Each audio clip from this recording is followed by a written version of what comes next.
కృపగల మా ప్రియ పరలోకపు తండ్రి, మీ మహా కనికరము దయ బట్టి స్తోత్రాలు. ఈరోజు కూడా మమ్మల్ని సజీవంగా ఆరోగ్యంగా ఉంచారు. వాక్యం బోధించే నన్ను, వాక్యం వినే మీ ప్రియ బిడ్డల్ని కూడా మీరు జ్ఞాపకం చేసుకున్నారు తండ్రి. మా దేశాన్ని దయచేసి మీరు కనికరించండి. మా దేశం పైన మీ కృప చూపెట్టండి స్వామి. దేశంలో జరుగుతున్న ఎన్నో అలజడులు ప్రభా, దేశంలో క్రైస్తవుల మీద జరుగుతున్న హింస తండ్రి నాయన, ఆఫ్రికా దేశంలో నాయన ఎంతోమంది బిడ్డల్ని ముస్లిం సోదరులు ఊచకోత చేసి చంపేస్తున్నారయ్యా. దయచేసి స్వామి కనికరించండి ప్రభా. మణిపూర్లో కూడా ప్రభా నా తండ్రి, ఈ క్రైస్తవుల మీద జరుగుతున్నటువంటి అఘాయిత్యాలను దయచేసి మీరు ఆపు చేయగలరు స్వామి. దయచేసి ఆపు చేయండి ప్రభా. మీకు అసాధ్యమైన కార్యం ఏమీ లేదు తండ్రి. ఆ రీతిగా చంపునటువంటి వారు కూడా మంచివారే స్వామి. వారిలో ఎవరో ఆ క్రూరత్వాన్ని నింపి ప్రభా క్రైస్తవుల మీద ద్వేషాన్ని, పగని పెంచుతున్నారయ్యా. ఆ రీతిగా కాకుండా భూమి మీద మనుషులందరూ ఒక్కటే సమానమని ప్రతివారు ఎరిగి నాయన అందరూ కలిసిమెలిసి జీవించే ఆ భాగ్యమును ప్రసాదించుమని యేసు ప్రభుల వారి నామంలో ప్రార్థిస్తున్నాను తండ్రి. Amen, amen. జనవరి మాసం 31వ తారీఖు 2026 శనివారం. నెహెమ్యా గ్రంథము 2వ అధ్యాయము 16వ వచనం. రాత్రి పూట మడుగు దగ్గర నుండి పోయి ప్రాకారమును చూచిన మీదట వెనుకకు మరలి లోయ గుమ్మములో పడి తిరిగి వచ్చి తిని. అయితే నేను ఎచ్చటికి వెళ్ళినది, ఏమి చేసినది అధికారులకు తెలియలేదు. యూదులకే గాని, యాజకులకే గాని, యజమానులకే గాని, అధికారులకే గాని, పనిచేయు ఇతరమైన వారికే గాని నేను ఆ సంగతి చెప్పి ఉండలేదు. ప్రియులారా, గమనించవలసిన విషయం, నెహెమ్యా గారు రాత్రిపూట అనేక ప్రాంతాలు తాను గుర్రమునెక్కి అవన్నీ కూడా తిరుగుతూ ఉన్నాడు. కానీ తనతో పాటు ఉన్నటువంటి అధికారులకు కానీ, యూదులకు, యాజకులకు, యజమానులకు, అధికారులకు, కలిసి పనిచేసే ఇతరమైన వారికి ఎవరికీ చెప్పలేదు. ప్రియులారా, ఒక విషయం, మనం చేసే పని ఎప్పుడు కూడా మంచిదైతే దేవునికి చెప్తూ రావాలి. మనం చేసేటటువంటి పని దేవుడు నిజంగా అంగీకారమైతే, ఆయన చిత్తమైతే ఆ పనికి ప్రభుల వారే సహకరించి సహాయం చేస్తూ వస్తాడు.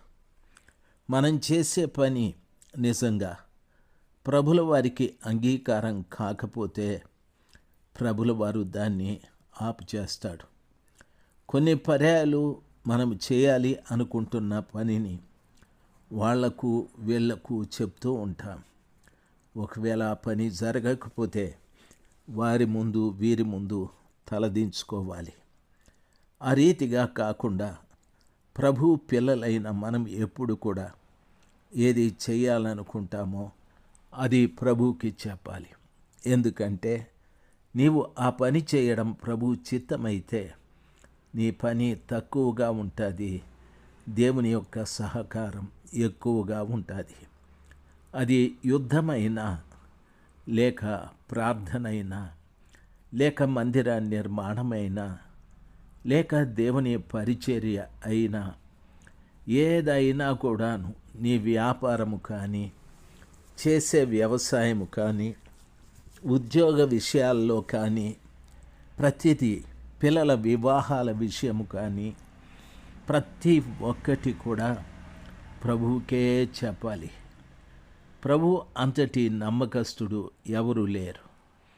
ఆ ప్రభుల వారికి మనము చెప్పి ప్రారంభించినట్లయితే ఒకవేళ ఆ కృపగల దేవుడు మనల్ని ప్రేమించి ఆ పని మన ద్వారా చేయించుకోవాలి అనుకున్నట్లయితే, నీది 10% పని అయితే ప్రభుల వారు నీకు 90% అవకాశం ఇచ్చి ఆ పనిని చేయించగలడు. నెహమ్యా ఆ రీతిగా చేశారు. చాలామంది బిడ్డలు అమాయకంగా ఏదో వాళ్ళు ఈ పని చేస్తాం ఆ పని చేస్తామని అంటారు. కానీ ఆ రీతిగా చేయడం నీకిష్టమే, కానీ ఎదుటున్న ప్రజలకు అది ఇష్టం లేకపోవచ్చు. నిన్ను అభ్యంతరపరచచ్చు, నిన్ను ఆటంకపరచచ్చు, ఆ పని నీ వద్ద నుండి తీసివేయవచ్చు. ఎన్నో పర్యాయాలు నువ్వు చేసే పని వారికి వీరికి చెప్పి అపజయాన్ని చూశావు, ఓటమి పాలైపోయావు. ఆ పని జరగకుండా ఆగిపోయాది. అలాంటి పరిస్థితి రాకుండా ఏం చేసినా అది ప్రభుల వారికే చెప్పేది మనం నేర్చుకోవాలి. అయితే వారితో నేను ఇట్లాంటిని, మనకు కలిగిన శ్రమ మీకు తెలిసి ఉన్నది.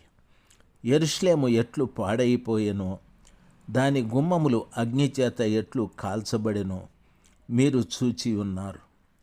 మనకు ఇక మీదట నింద రాకుండా యెరూషలేము యొక్క ప్రాకారమును మరలా కట్టుదము రండి అని చెప్పాడు. ప్రియులారా, తనతో పాటు ఉన్నటువంటి వారందరితో ఆయన చెప్పిన మాట, మనకు కలిగిన శ్రమ మీకు తెలిసినదే. యెరూషలేము ఏ రీతిగా పాడైపోయాదో, దాని గుమ్మాలు ఏ రీతిగా కాల్చబడిపోయాయో మీరు చూచి ఉన్నారు. ఇక మీదట నింద రాకుండా యెరూషలేము యొక్క ప్రాకారమును మరలా కట్టుదము రండి అని పిలిచాడు. నేను కడతాను అని చెప్పలేదు.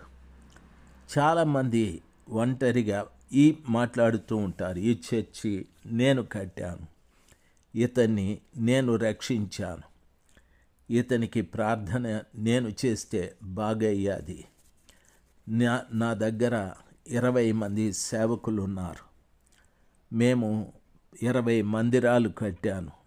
నేను అనే పదం మంచిది కాదు. నేను అనే పదం సాతానుడిది. మనం అనే పదం ప్రభుల వారి పిల్లలకు తగిన పదం. ఇక్కడ నెహమ్యా గారు చెప్తున్నటువంటి మాట ప్రియులారా గమనించాలి. యెరూషలేము యొక్క ప్రాకారమును మరలా కట్టుదము రండి అన్నాడు. అందరినీ కలుపుకుంటున్నాడు. ఎవరెవరి ఇందులో ఉన్నారు అని అడిగితే అందులో అధికారులు ఉన్నారు, యూదులు ఉన్నారు, యాజకులు ఉన్నారు, యజమానులు ఉన్నారు, పనివారు కూడా ఉన్నారు. రకరకాలైన వారందరినీ కూడా కలుపుకున్నాడు. ఈరోజు మనము చేసే ఏ పని అయినా అందులో అందరినీ కలుపుకొని పని చేయడం మంచిది. ఈ రోజున మందిర నిర్మాణమైన లేక ఒక కూడిక జరపాలన్నా లేక ఒక కుటుంబాన్ని కట్టాలన్నా లేక ఏ పని మనము చేయాలన్నా అందరితో కలిసి మనం పని చేయడం ఎంతైనా ఆశీర్వాదకరం, ఎంతైనా దీవెనకరం. ఎవరిని వదిలిపెట్టకుండా ప్రతి వారిని కలుపుకొని ఆ పని చేస్తే ఖచ్చితంగా దేవుడు అందరితో కలిసి ఉండే దేవుడు గనుక ఆ మహోన్నతుడైన దేవుడు ప్రతి పని విషయంలో జవాబును దయచేసి దాని ఫలవంతంగా ప్రభుల వారు చేస్తారు. కాబట్టి ఆ రీతిగా మనము కట్టుదము రండి అని నెహమ్యా పిలిచారు. ఇదియుగాక నాకు సహాయము చేయు దేవుని కరుణాహస్తమును గూర్చియు రాజు నాకు సెలవిచ్చిన మాటలన్నీ నేను వారితో చెప్పి తిని అని అన్నాడు. రాజు ఇదియుగాక నాకు సహాయము చేయు దేవుని కరుణాహస్తము, తర్వాత నాకు సహాయము చేయు దేవుని కరుణాహస్తమును గూర్చి రాజు నాకు సెలవిచ్చిన మాటలన్నీ గూర్చి అని అన్నాడు. మొదట రాజును గూర్చి మాట్లాడలేదు, దేవుని గూర్చి చెప్పాడు. దేవుని యొక్క కరుణా హస్తము నాకు తోడుగా ఉంది అని చెప్పి రాజు నాకు సెలవిచ్చిన మాటలు ఉన్నాయి అని వారితో ఆయన చెప్పాడు. ప్రియులారా, గమనించాలి, భూమి మీద రాజులు చెప్పే మాటల కంటే దేవుని యొక్క కరుణాహస్తం చాలా మంచిది. ఈరోజు నా ప్రభు యొక్క కరుణాహస్తం మనకు లేక ఎందరో నిరాధారంగా, ఎందరో నిస్సహాయ స్థితిలో, ఎందరో మేము తగిన వారము అనుకుంటూ ఆ పని చేయటానికి ఏమాత్రము సామర్థ్యత లేక జీవిస్తున్న వారు లెక్కలేనంతమంది ఉన్నారు. ప్రతి విషయంలో కూడా దేవుని యొక్క హస్తము మనకు తోడుగా ఉండాలి. దేవుని యొక్క హస్తపు తోడు మనకు లేకపోతే భూమి మీద రాజులైన, ప్రభువులైన, అధికారులైన మనకు చేయగలిగింది ఏమీ ఉండదు. దేవుని యొక్క అద్భుతమైన కృపను బట్టి, కనికిరాన్ని బట్టి మీ అందరికీ నా మనవి, ప్రభు పిల్లలుగా మనం ఎప్పుడు, ప్రభువా మీ హస్తము నాకు తోడుగా ఉండాలి, నేను చేసే పని మీకే చెప్పాలి, మీతోనే ఈ పని ప్రారంభం కావాలి, మీ చేతి సహాయముతోటే ఈ పనులన్నీ కూడా ముగించాలి, అప్పుడు మీ నామమునకు ఘనత కలుగుతుందయ్యా. భూమి మీద ఏ మనుష్యునికి ఘనత రాకూడదు, మీకే ఘనత రావాలని ప్రభుల వారిని మనము ఘనపరిచేవారుగా మారుదుము గాక. దేవుని యొక్క కృప మీకు తోడుగా ఉండును గాక. 18వ వచనం సగము చెప్పాను. ఆమెన్.